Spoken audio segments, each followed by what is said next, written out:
ನೋಡಿ, ಆ, ಒಂದು ಪ್ರಜಾಪ್ರಭುತ್ವ ಮತ್ತು ಸಂಸದೀಯ ಒಂದು ವಿಶ್ವಾಸದಲ್ಲಿ ನಡಿಬೇಕು. ಅದು ಬಲಿಷ್ಠ ಆಗಬೇಕಾದ್ರೆ ಸಂಸದೀಯ ವ್ಯವಸ್ಥೆ ಮತ್ತು ಪ್ರಜಾಪ್ರಭುತ್ವ ಬಲಿಷ್ಠವಾಗಬೇಕಾದ್ರೆ ಇವತ್ತು ಜವಾಬ್ದಾರಿ ಸ್ಥಾನದಲ್ಲಿರುವ ಮಧ್ಯೆ ಅದು ಸಂವಿಧಾನದ ಪೀಠ ಒಂದು ಪೀಠ ಕೂತ ನಾನು ಇರಲಿ ಅಥವಾ ಅರ್ಧ ಪಕ್ಷ ಅಂತ ಸರ್ಕಾರ ಇರಲಿ, ಪ್ರತಿಪಕ್ಷ ಕೂಟದ ಪ್ರತಿ ನಾಯಕ ಮತ್ತು ಸದಸ್ಯರಿರಲಿ ಅಥವಾ ಗವರ್ನರ್ ಎಲ್ಲವೂ ಕೂಡ ಒಬ್ಬರ ವಿಶ್ವಾಸ ಆಧಾರದಲ್ಲಿ ಹೋಗುವಂಥದ್ದು. ಇಲ್ಲದೆ ಪ್ರಜಾಪ್ರಭುತ್ವ ಮತ್ತು ಸಂಸದ ವ್ಯವಸ್ಥೆ ಬಲಿಷ್ಠವಾಗಲಿಕ್ಕೆ ಹೇಗೆ ಸಾಧ್ಯ? ವಿಶ್ವಾಸ ಬೇಕು. ನಾವೆಲ್ಲಿ ನನಗೆ ಯಾವ ರೀತಿ ಹೋಗಿ ಹೇಳಿದ್ರೆ ನನಗೆ ಗೊತ್ತಿಲ್ಲ, ಮಾಹಿತಿ ನೀವು ಹೇಳುವಂಥದ್ದು. ಎಲ್ಲಿ ನಾವು ತಡ ಮಾಡಿದ್ದೇವೆ? ಮೊನ್ನೆ ಬೆಳಿಗ್ಗೆ ಡಿಕ್ಲೇರ್ ಮಾಡಿ ಆದೇಶ ಬಂತು.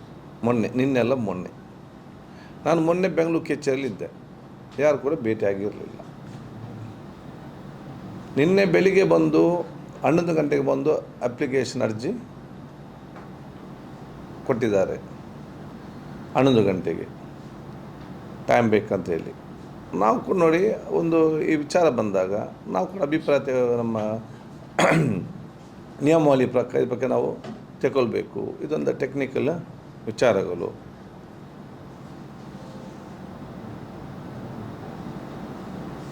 ಬೆಳಿಗ್ಗೆ ಕೊಟ್ಟು ಸಂಜೆ ಏನಾದರೂ ಅದು ಹೋಗಿ ಹೇಳಿದರೆ ಅದು ಹೇಗೆ ಡಿಲೇ ಆಗ್ತದೆ?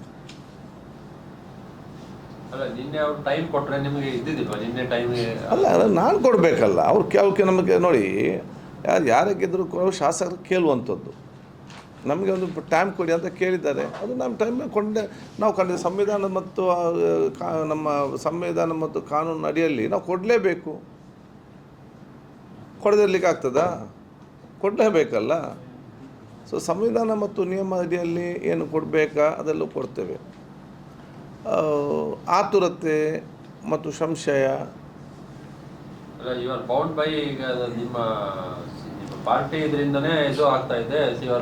ಅದು ಯಾವಾಗ ಡೆಲಿಬ್ರೇಟ್ ಆದ್ರಲ್ಲ. How can you assume? ಈ ಬೆಳಿಗ್ಗೆ ಕೊಟ್ಟು ನಾನೊಂದು 2 ದಿವಸ ಆದರೂ ಕೂಡ ಕೊಡದಿದ್ದರೆ ಅಥವಾ ಡೇಟೇ ಕೊಡದಿದ್ದರೆ ಕರೆಕ್ಟಪ್ಪ, ಇದನ್ನೆಲ್ಲ ಹೇಳ್ಬೋದು ಅಲ್ವಾ? ಈಗ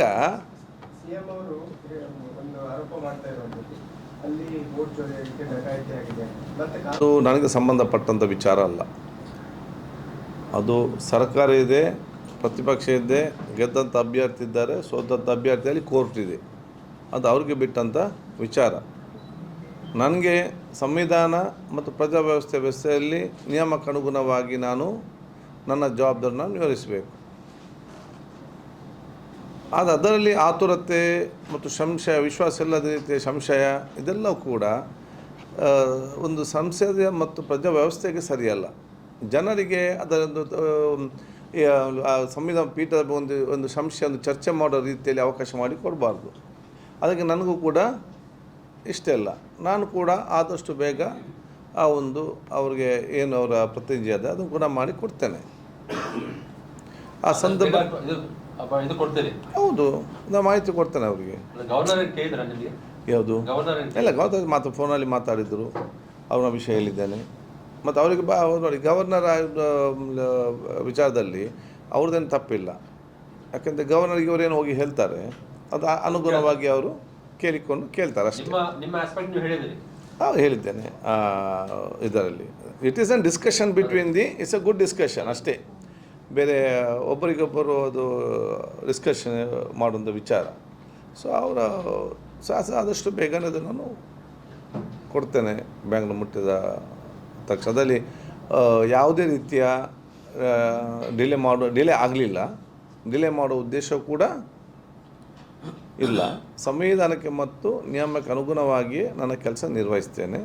ಅದು ಯಾವುದೇ ಒಂದು ಸಂವಿಧಾನ ಪೀಠದ ಬಗ್ಗೆ ಸಂಶಯ ಬರುವ ಜನರಿಗೆ, ಸಮಾಜಕ್ಕೆ ಸಂಶಯ ಬರೋ ರೀತಿಯಲ್ಲಿ ಅದನ್ನು ಚರ್ಚಿಸುವುದು ಅಥವಾ ಅದರ ಬಗ್ಗೆ ಹೇಳಿಕೆ ಕೊಡೋದು, ಅದು ವ್ಯವಸ್ಥೆಗೆ ಮತ್ತು ಸಂಸದೀಯ ಒಂದು ವ್ಯವಸ್ಥೆಗೆ ಒಂದು ಬಲಿಷ್ಠಗೊಳಿಸಲಿಕ್ಕೆ ಸರಿಯಾಗುವುದಿಲ್ಲ. ಹಾಗೆ ಬಂದರೆ ಅದನ್ನ ಅವ್ರಿಗೆ ಕನ್ವೆ ಮಾಡೋದನ್ನ ಹೇಗೆ ನಿಮ್ಮ ಟ್ರಸ್ಟ್ ಸಿಗಬೇಕು ಅಂತಂದ್ರೆ ಅವರು ಅಪ್ಲಿಕೇಶನ್ ಹಾಕಿ ನೀವು ಅದನ್ನ ನೀವು ಸುಮ್ಮನೆ ಇದ್ರೆ ಡಸ್ ಇಟ್ ನಾಟ್ ಗಿವ್ ವ್ಯತಿರಿಕ್ತವಾಗಿ ಇದು ಮಾಡೋಕ್ಕೆ? ಅದೇ ನಾನು ಹೇಳಿದಲ್ಲ, ಬೆಳಿಗ್ಗೆ ಅರ್ಜಿ ಕೊಟ್ಟು ಒಂದು 24 ಗಂಟೆ ದಿವಸ ಒಂದು ಟೈಮ್ ಕೊಡಬೇಕಲ್ಲ. ನೀವು ರೈಟಿಂಗ್ ಕೊಟ್ಟಿದ್ದೀರಾ ಗಿವ್ ಅಂತ? ನೀವೇನು ಅವ್ರ ಅಪ್ಲಿಕೇಶನ್ ಕೊಟ್ಟಿದ್ದಕ್ಕೆ ನೀವು ಅಕ್ನಾಲೇಜ್ಮೆಂಟ್ ಏನು ಹಾಗೆ ಏನಾದ್ರು ಇದೆಯಾ? ಅದಕ್ಕೆ ಅದು ಟೈಮ್ ಬೇಕಲ್ಲ ಇವರೇ. ನಿನ್ನೆ ಬೆಳಿಗ್ಗೆ ಕೊಟ್ಟು ಸಂಜೆ ತನಕ ಮಾಡೋದಾದರೆ ಹೇಗೆ? ಈಗ ನಾವು ಕೂಡ ಕೆಲವು ಟೆಕ್ನಿಕಲ್ ವಿಚಾರ ನಾವು ಕೂಡ ಕೇಳಬೇಕಲ್ಲ. ಜನರಲ್ ಆಗಿ ಇದೊಂದು ವಿಶಿಷ್ಟ ಸನ್ನಿವೇಶ ಇದು ಇದಕ್ಕೆ.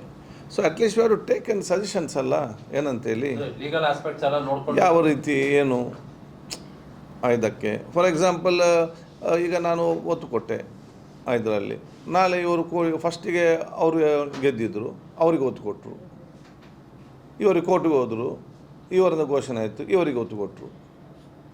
ನಾಳೆ ಅವ್ರು ಇನ್ನೊಮ್ಮೆ ಹೋದರೆ ಆಗೇನು ಆಟೋಮೆಟಿಕ್ ಅದು ಆಟೋಮೆಟಿಕ್ ಕ್ಯಾನ್ಸಲ್ ಆಗ್ತದಾ, ಅಥವಾ ಇಲ್ಲಿ ಅಬ್ಬಿಬ್ಬರು ಆಗ್ತದಾ, ಅಥವಾ ನಾಳೆ ನನ್ನ ಹತ್ರ ಯಾಕೆ ಅರ್ಜೆಂಟ್ ಮಾಡಿ ಕೊಟ್ಟಿದ್ದಾರೆ ಅಂತೇಳಿ ಇದೆಲ್ಲ ಕೂಡ ಒಂದಕ್ಕೊಂದು ಬರೆಸೋ ಅದನ್ನು ಕೇಳಬೇಕು, ನಿಯಮಗಳನ್ನು ಕೇಳಬೇಕು, ಚರ್ಚೆ ಮಾಡಬೇಕು, ಅದನ್ನು ಬಗೆಹರಿಸಬೇಕು.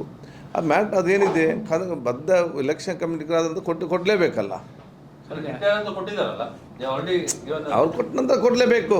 ಈಗ 2.5 ವರ್ಷ ಇವರಿದ್ರಲ್ಲ, ಈಗ ಅವರಿಗೆ ಅನುದಾನ ಅವರದ್ದು ಗೌರವಧನ ಎಲ್ಲ ಹೋಗಿದೆಲ್ಲ, ಅದು ಹೇಗೆ ಹಾಗೆ ಇರ್ತದೆ ಅಂತ ಅಲ್ಲ. ಅದು ನೋಡಿ, ಅದು ಯಾರೇ ನೆಕ್ಸ್ಟ್ MLA ಆಗಿ ಬರ್ತಾರೆ ಅದು ಅವ್ರ ರೈಟ್.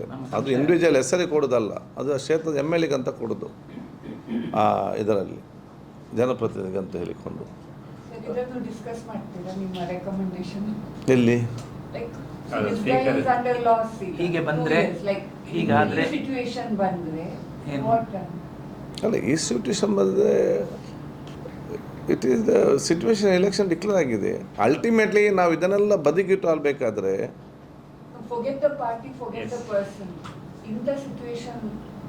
ಕ್ರಿಯೇಟ್ ಆದರೆ ಮುಂದಕ್ಕೆ ಈಗ ನಿಮ್ಮದು ಕಮಿಟಿಯಲ್ಲಿ ಚರ್ಚೆ ಮಾಡ್ತಿಲ್ಲ, ಡಿಸ್ಕಷನ್. ನಿಖರ ಸುದ್ದಿ, ಸದಭಿರುಚಿಯ ಕಾರ್ಯಕ್ರಮ. ನೀವು ನೋಡ್ತಾ ಇದ್ದೀರಾ ಕಹಳೆ ನ್ಯೂಸ್, ಸಮಾಜದ ಜಾಗೃತಿಗಾಗಿ ವಸ್ತುನಿಷ್ಠ ವರದಿ.